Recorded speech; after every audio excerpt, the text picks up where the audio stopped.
Now that there's actually something to play for this season as opposed to just getting a win, how is everything feeling? What's the difference there? Yeah, like I said before, I think, our guys are we're still trying to find our rhythm, playing complementary football in all three phases of the game. And then I would also say, we're really close as a team. I haven't done, a lot of things off the field with many of my past teammates than, I have, this year with guys. And so, I would say we're really close. It's really like a family.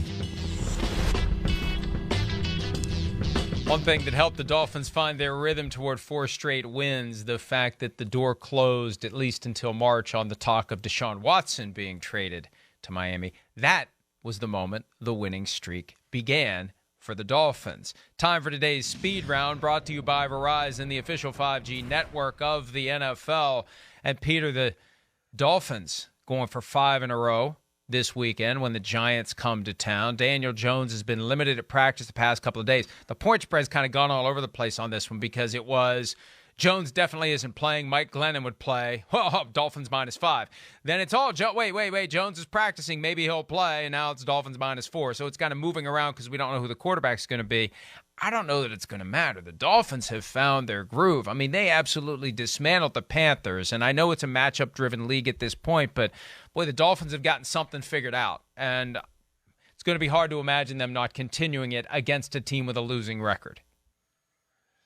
Agree with an asterisk, Mike. The Giants' defense has had a couple of really good performances, and I realize it's not, the Eagles are not the best offense in football, but the Eagles had been really explosive in the 4 games before facing the Giants, and they really sputtered last Sunday.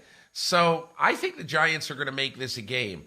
But look, the one thing that occurs to me about this game, Mike, and about the rest of the schedule for Miami, whether or not they can squeeze into a playoff spot, it's Tua has his future in his hands.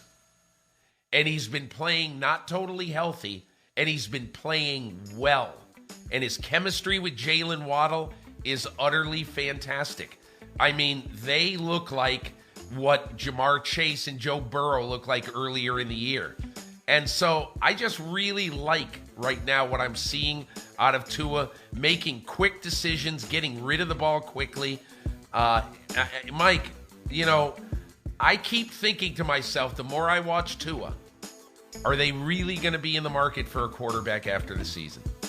Hey, he did what I said he should do, because back in August when this first bubbled up aggressively about Deshaun Watson, it was tough for Tua. He was not thrilled about the situation, and that lingered, and it simmered, and it bubbled up again. And what he needed to do is what he eventually did. Once the window closed on the Deshaun talk, you go out and you perform in a way that makes them say, whoa, right, whoa. Maybe we don't want Deshaun Watson. Maybe we've got Deshaun Watson. That's what Tom Brady would have done, and that's what Tua's doing. The key to me, though, is durability. He's got to be able to show that he can stay on the field and play week in and week out, and also play at a high level. All right, from a team that's won 4 in a row to a team that's trying to get to 4 in a row, the Washington football team goes to Las Vegas. Washington 5-6, trying to stay within striking distance of the Cowboys, who won last night. Raiders at 6-5. Raiders looked good against the Cowboys 8 days ago with that 36-33 win. Taylor Heineke, he's been the giant killer since the bye. Tom Brady, down. Russell Wilson, down. They're winning against teams with established quarterbacks, and now they get a shot at Derek Carr. You almost said Cam Newton. But you didn't. At the time. Yeah. But not now. Not after Sunday. I think it's really, really interesting. And it isn't just that Taylor Heineke is winning these games. It's that, and look, they're not an offensive machine. But at the beginning of the year, I think we all thought that they were going to struggle to be able to score in the 20s. And so these last 3 weeks, 29, 27, and 17. And, they have won games that we thought that they probably weren't going to win. We thought that by midseason they were going to be real bottom feeders. They lost 4 in a row. But I think what we're seeing right now is that every week Taylor Heineke is getting really comfortable in this offense. And he's basically saying to everybody, hey, listen, I'm throwing to Terry McLaurin. If you guys can stop it, go ahead and stop it. But he has really found an identity with he and Terry McLaurin. And look, the other thing is very easily, very clearly, finally, the last 3 or 4 weeks, this defense is playing like a top 10 defense, top 12 defense maybe. And so to me, if you're Washington right now, and you know what, Mike? If you're Washington and you watch that game last night, you say, man, the Cowboys didn't steamroll a very undermanned New Orleans team. The Cowboys could barely close out this game. Their last 3 drives, other than the kneel down at the end, they couldn't run the ball, on the Saints to try to kill the clock.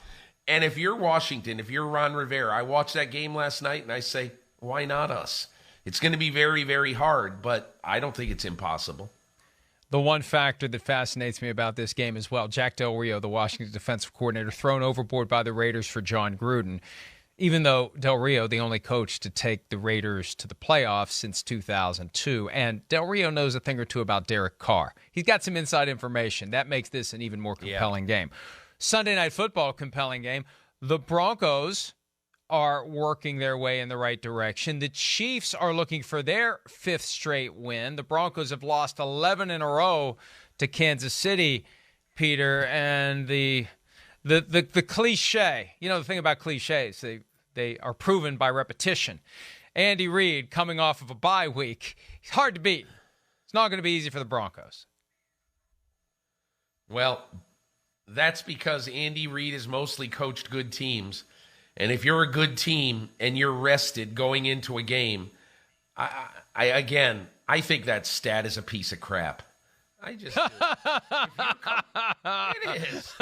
If you're a good team and you're coming off a bye and you get a couple more guys healthy, which usually happens, why wouldn't you be better coming off a bye? It's stupid. It's fiction. It's idiocy. Okay, now let's get to this matchup. To me, I think the really interesting thing about this matchup is that Denver right now has the kind of secondary and the kind of weapon. I don't think I have ever heard Patrick Mahomes talk about a corner the way he talked about Patrick Surtain II this week in advance of this game. I mean, Surtain's played, 12 games in the NFL? And Mahomes talked about him like he was Darrelle Revis. And I think that I just can't wait to see Patrick Surtain having his go at Tyreek Hill. And I mean, when I used to be at Sports Illustrated, I used to tell my editors, I don't want to just cover the best games. I want to cover the most interesting matchups. Like one week I covered Tony Baselli versus Derek Thomas in 25 years ago. But I thought that was so much fun. And then you just focus on that. All of that game that I watch, it's all going to be focused on Surtain and Mahomes and that duel. That's so much fun. Well, and that push and pull of the Chiefs wanting to use the big play, but trying to exercise patience and take what the defense gives them. Meanwhile, if the Broncos are going to have a chance in this one, they got to match point for point what the Chiefs do. And this is Teddy Bridgewater's opportunity. He's quietly had a solid year. He's had some moments. There was that embarrassing non-tackle a few weeks ago that created a lot of controversy, but he has not been bad.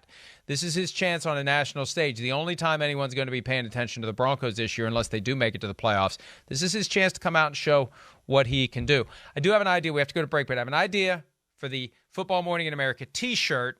You get your logo on the front, and on the back, that stat is a piece of crap. That's the call sign. Good. I love it. Coming off a bye. The coming off a bye stat. That stat is a piece of crap. Just generally, I like that. That stat is a piece of crap. That's just the retort to any stat that we don't like. Hi, I'm Mike Tirico, and thanks for watching. Make sure to hit subscribe for the latest news and highlights From NBC Sports.